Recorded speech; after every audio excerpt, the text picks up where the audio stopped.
After Gavin's presentation, we will hear Sten Rubertsson, professor in anesthesiology from Uppsala, also done large studies in this area, and he's going to give some remarks on Gavin's study. After that, Gavin will have his turn of replying to what Sten has come up with for comments. So please, Gavin, Perkins, present your nice study. Thank you very much, Maaret, for that very kind introduction. I stand here really on behalf of a very large team that have worked hard over the last 5 years to conduct the pre-hospital randomized assessment of a mechanical chest compression device in cardiac arrest, the PARAMEDIC study. I declare conflicts of interest in that I've received government funding to conduct this evaluation, and the disclaimer at the bottom should be noted that these are the views of the researchers, not necessarily the views of the funders or the UK Department of Health. In terms of considering the context for conducting a randomised controlled trial of a mechanical chest compression device in out-of-hospital cardiac arrest, the background is that high-quality CPR, in my mind, undoubtedly saves lives. But we know from a decade worth of literature that it's difficult to perform in real life situations. There's often competing priorities from actually performing the CPR, attempting defibrillation, intravenous access, and the rescuers become fatigued. It's difficult to maintain high quality CPR. Mechanical chest compression devices provide a possible solution. Indeed, in experimental studies, they produce physiologically superior CPR compared to manual CPR of resource. And in the UK, it was estimated that it would cost £40 million to put a mechanical CPR device on each of our ambulances. So in making these expensive decisions, it's important that we know that such technology is clinically and cost effective. It was on this basis that the Joint Royal College Ambulance Liaison Committee in 2006 recommended against the purchase of further mechanical CPR devices in the UK until such time as they'd been robustly evaluated in randomised controlled trials. That was supported by the ILCOR and Resuscitation Council UK recommendations in 2010, who concluded the role of mechanical devices in all situations requires further evaluation before firm recommendations on their use can be made. In terms of the design of the study, it was a pragmatic, multi-centre, cluster randomised clinical effectiveness trial. And I emphasise in italics there, it was a pragmatic trial really asking the question of, if we introduce mechanical CPR devices into our health system, in the real world, what effect would that have on patient outcomes and would it be cost effective? We recruited adult patients who sustained non-traumatic out-of-hospital cardiac arrest. The intervention was Lucas mechanical CPR. The comparator was standard CPR, and the primary outcome was 30-day survival with supporting secondary clinical and cost effectiveness outcomes. We designed the study as a cluster randomised trial, with the randomisation unit being the ambulance vehicle. And from an efficiency perspective, we randomised on a ratio of 1 Lucas device to every control ambulances. Patient allocation was determined on which ambulance was first to arrive on scene. So if an ambulance containing a Lucas device arrived first on scene, that was a Lucas patient. And if research or if a trial ambulance without a device arrived on scene, it was a control patient that would receive manual CPR. I've alluded to this being an out-of-hospital study. The first ambulance resource on scene was a trial vehicle, and we were looking for patients known or believed to be over 18 years old, where a resuscitation was attempted in accordance with national guidelines. We excluded cases of obvious trauma and where the patient was known or clinically apparently pregnant. In the 7 minutes that I've been given to present the results to you, I'm able to focus on the primary outcome and the early clinical effectiveness outcomes, but we had a whole host of additional secondary clinical and cost-effective outcomes. The study was conducted in partnership with 4 ambulance services, West Midlands, Wales, South Central and North East Ambulance Service, which serve a population of approximately 15 million, and there are a mix of urban and rural settings.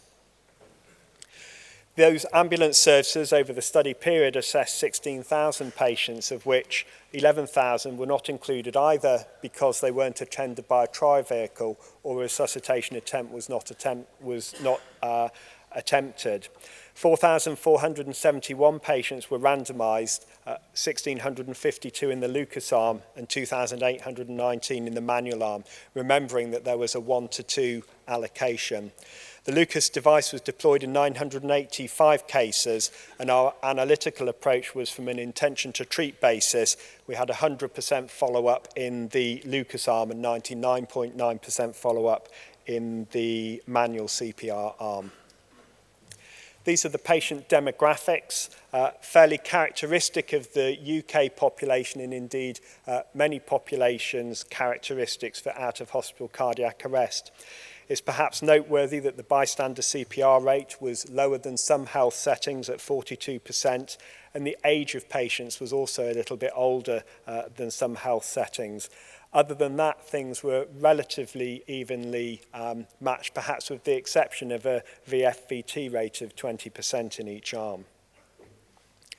Our primary outcome, which was 30-day survival, found no difference in 30-day survival. We analysed each of the outcomes in a logistic regression model with unadjusted odds ratio of 0.91. The confidence interval crosses 1, a non-significant result. The same was true for the adjusted odds ratio, which adjusted for the known potential confounders and potential imbalances between the groups. The secondary outcomes, there were no difference in the rate of any return of spontaneous circulation. There was no significant difference in the number of patients that survived an event, which is defined as having a return of spontaneous circulation at the point that your care is handed over to the hospital team. There was no significant difference in the 3-month survival, and a 1.3% difference in patients surviving with a CPC score of 1 or 2 in favour of the manual CPR group. One will note that the unadjusted odds ratio there crosses 1 and is not within the bounds of traditional significance, and that the adjusted odds ratio just approaches 1 with a p-value of 0.045. In terms of subgroup analysis, we had 4 prior subgroup analyses. We were looking at witnessed arrest, bystander CPR, and whether a rapid response vehicle or an ambulance vehicle was first on scene, and we included what the presenting rhythm was in addition. 3 of those subgroup analyses, there was no difference. The effects, in essence, were the same. For the subgroup analysis by rhythm, however, there was a significantly lower rate of 30-day survival in patients that had an initially shockable rhythm, with an odds ratio of 0.71 and a confidence interval of 0.52 to 0.98. So to conclude the headline results from the PARAMEDIC trial, in a large independent clinical effectiveness trial, we found no statistical difference in 30-day survival between Lucas and manual CPR. The rate of survival with a CPC score of 1 and 2 at 3 months was 1.3% lower in the Lucas arm. Subgroup analysis identified lower survival in patients who had an initial shockable rhythm. I started my presentation by saying I stand here on behalf of a huge team of people that have worked hard, and I stand and formally acknowledge their terrific contribution in making this huge task possible. Thank you all for your attention.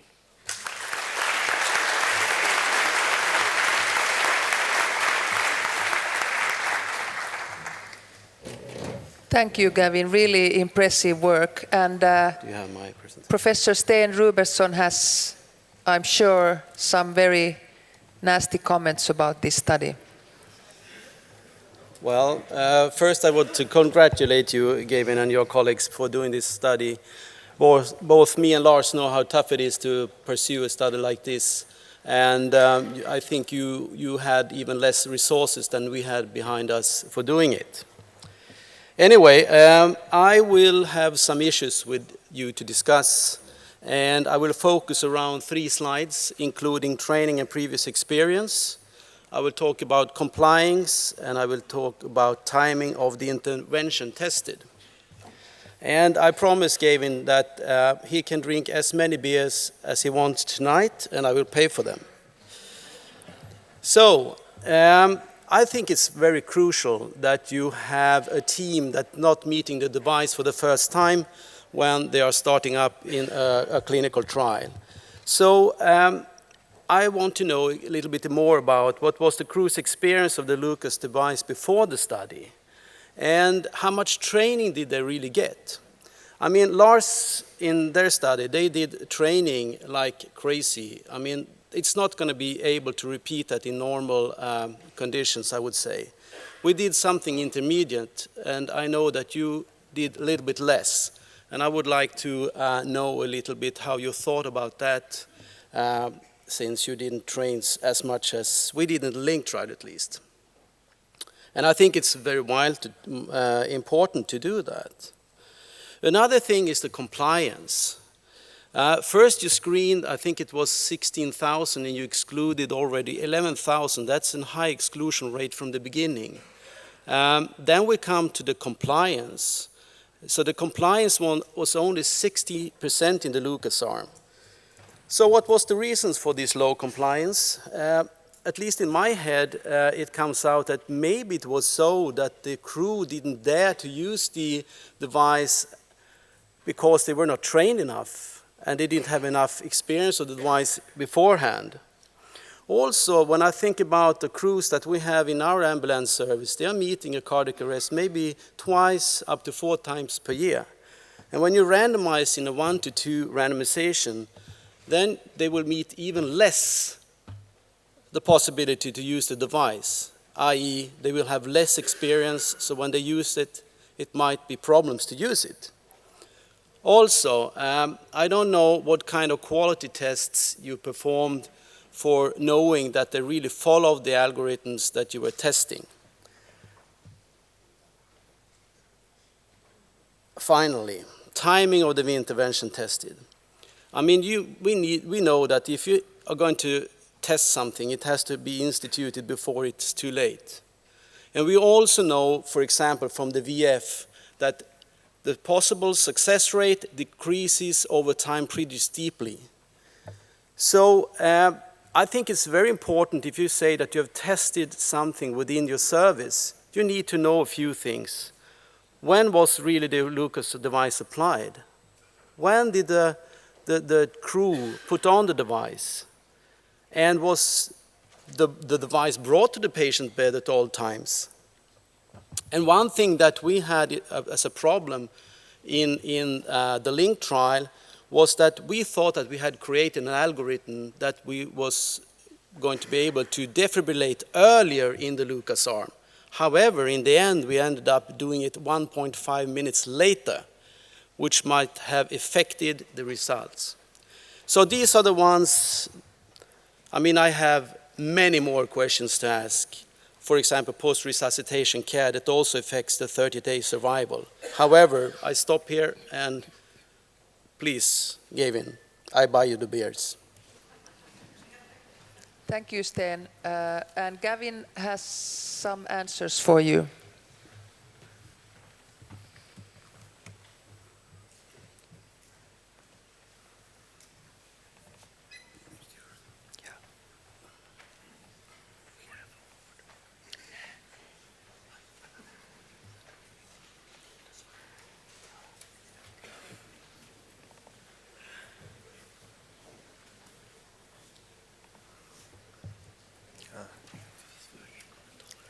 Thank you very much, Sten. The Madam Chairman has told me I need to keep the answers brief, and so I apologise that I'm not going to be able to cover all of those.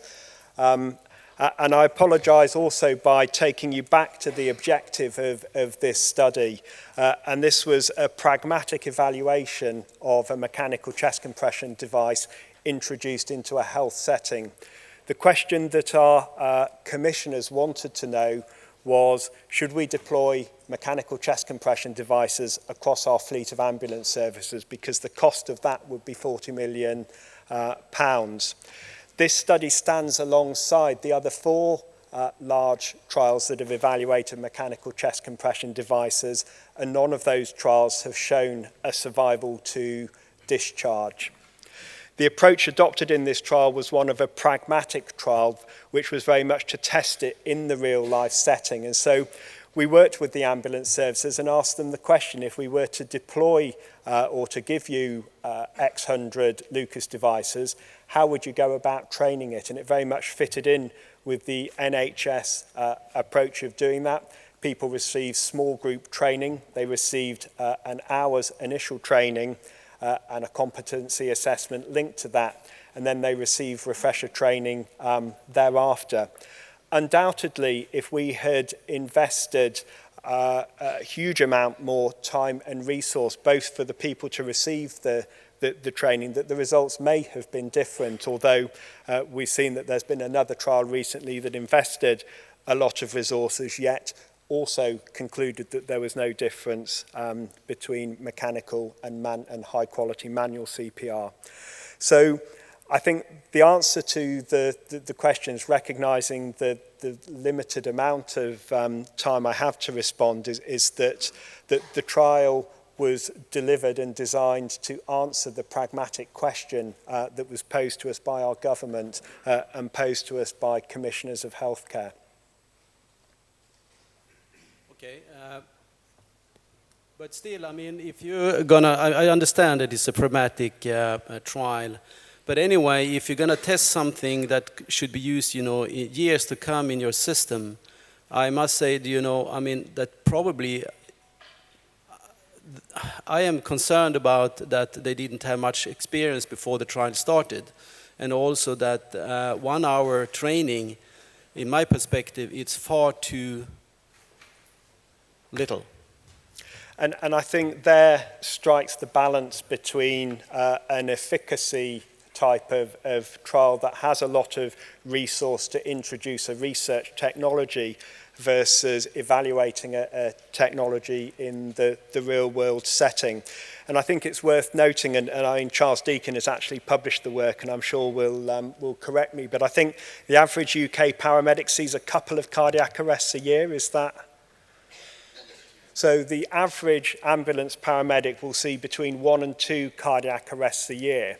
And so any form of training frequency is not going to match that limited clinical exposure. No, the less you train, the even less. Okay, I accept that, but I'm still concerned. Yeah, please go on. Because I want to, you know, about the deployment time when you attach the Lucas device. I know that you trained the team and they were able to do it in 20-30 seconds, as were our team. But you know, in the trial we saw that anyway it took after they stopped doing manual, it was a couple of minutes, you know, before the Lucas came on board. Do you have any data on that at all? No, so we attempted to get data from the mechanical devices about the time point of activation, but it wasn't possible to retrieve it from the computer chips on the devices. You're right, though, that we'd, in the simulation training that we'd undertaken in the competency assessment, people were trained and expected to deliver the device within sort of a window of 30 seconds of arrival on scene. They would start manual CPR, assemble the device, and then look to deploy. But in terms of having actual data on the time point of deployment, other than the informal feedback from crews, it wasn't possible to quantify that. And what about the defibrillations?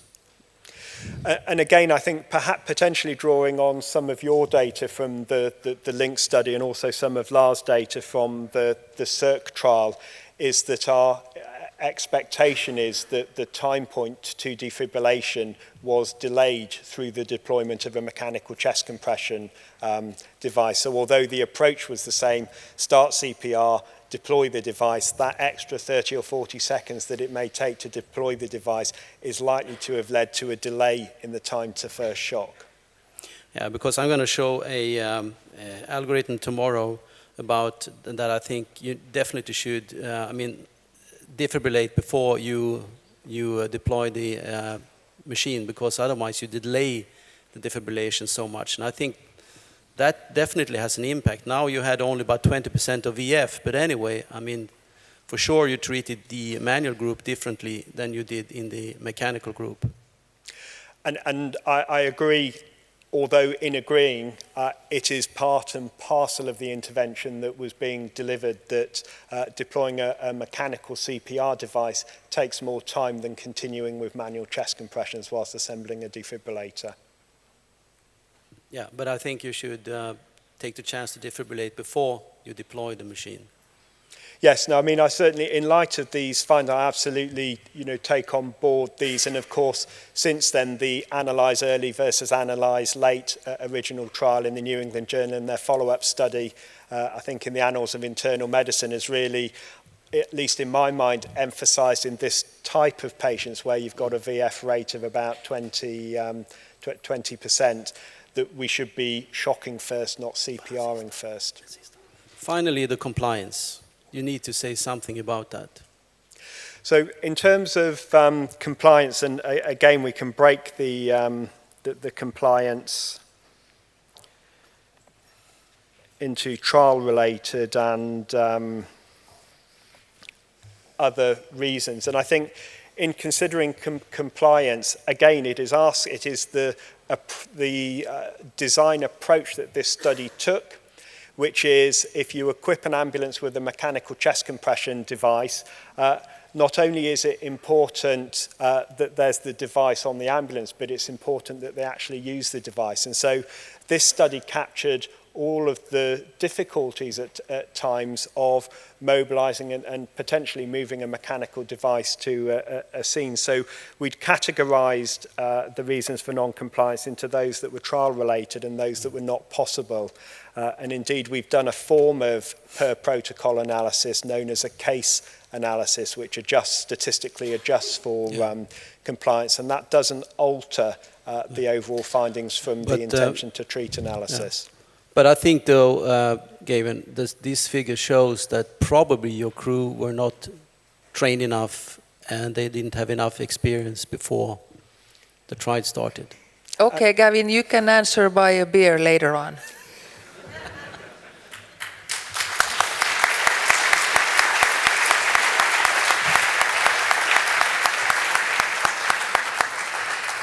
Thank you for both presenters. That was very interesting, and the discussion will continue tomorrow with Sten's presentation. Now, please, we will start the opening ceremony, and I will ask you once again to move towards the middle of the seats so that other people can come in and we can all fit in this room. Should we go there? Yeah, do you want to go over there and I have the couple of slides and then... Just excuse me. We are working, okay? Yeah. We'll finish about the school. After Andy Loki's lecture. Yes, see, someone must advertise, we continue the music. Bye-bye. Hello. Well, they're going to sit here.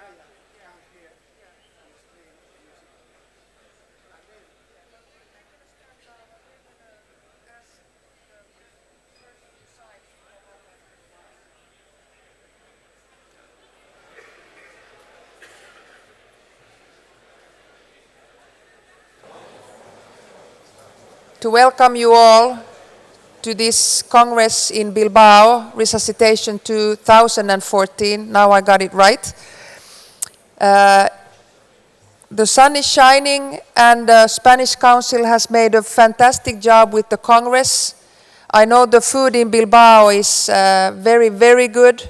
I have a jealous sister in Finland knowing that I eat very well these days.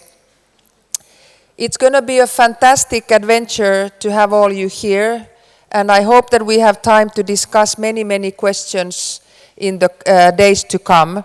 And I really, from my heart, thank the Spanish Council. You have done a very good job. You have kicked us. All the time I've got emails saying that we're not doing a good job, that we need to step on it, and we hopefully did that.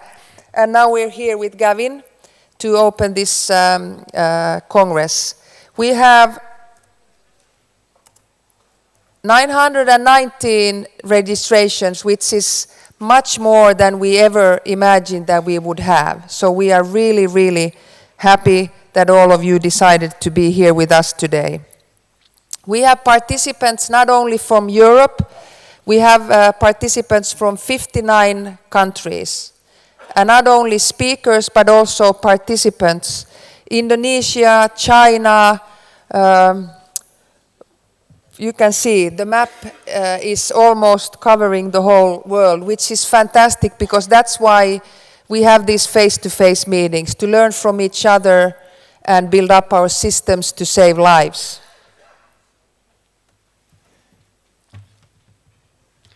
So we've got a few housekeeping things to draw to your attention. Hopefully within your packs you've seen a copy of the errata, which has just introduced some changes due to illness amongst faculty members who were unable to join us. There's a QR code on there that you can scan that will take you to the updated electronic version of the programme.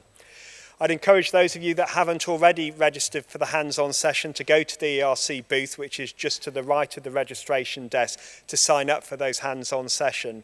Remember, if you're participating in a hands-on session, to arrive 10 minutes beforehand. If people arrive late, then people from the waiting list will be admitted to those sessions. Keeping focus in the context of the hands-on session, I'm particularly excited about this session, which is taking place on Friday, which is a hands-on aquatic rescue session. There are opportunities both for getting wet and jumping in the water, but there are importantly opportunities for watching the events unfold from the side. So just outside of the Congress Hall on Friday, you'll see 2 aquatic rescue sessions ongoing, and I strongly commend those to you. The social event, as always for the ERC, promises to be an exciting networking opportunity and a great social event at the same time. There remain some tickets available at €30 each. Bring yourself, bring your partners. If you've not already pre-registered, then the ERC will be making available additional tickets between 1 o'clock and 3 o'clock tomorrow at the registration desk. So the social event Friday between 6 and 8 o'clock. Finally, the poster tours. We've got a huge number of young and enthusiastic researchers here sharing on occasions for the first time their research with the wider scientific community. Really make it a positive experience for them. Make the effort to go during the lunch hour to one of the 13 TV stands in order to participate and show your support and enthusiasm for those presenting posters. Finally, another highlight, the CPR competition final will take place in room A3 on Saturday. A great opportunity to go and see the finest CPR competitors in Europe competing for the accolade of being the ERC competition team of the year. Finally, if you haven't already tweeted, and I've managed my first tweet, the first one actually was blank, but the second one managed to have a picture of Judith Finn delivering her lecture. So if you're a tweet virgin like myself, don't fire blanks. But log down the tweet app and share your experience with others. And that wraps it up. Thank you.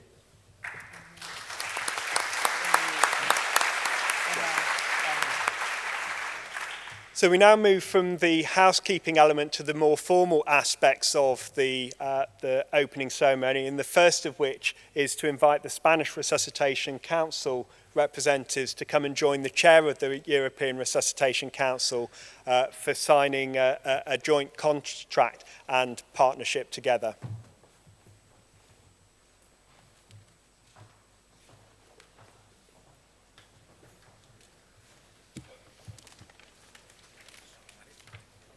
This is like in the big world, you know. Only the tons of press people are missing. So what we're actually doing here is getting a new member in our family of ERC National Resuscitation Councils, which will be the Spanish Council.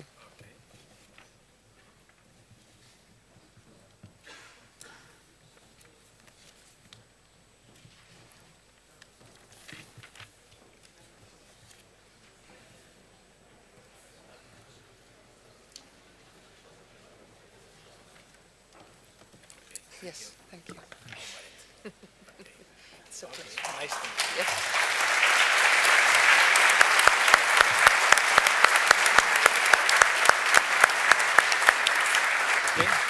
So, welcome the Spanish Council. You really earned it after many years of hard work. Okay, yes, for us this is really a pleasure. After a good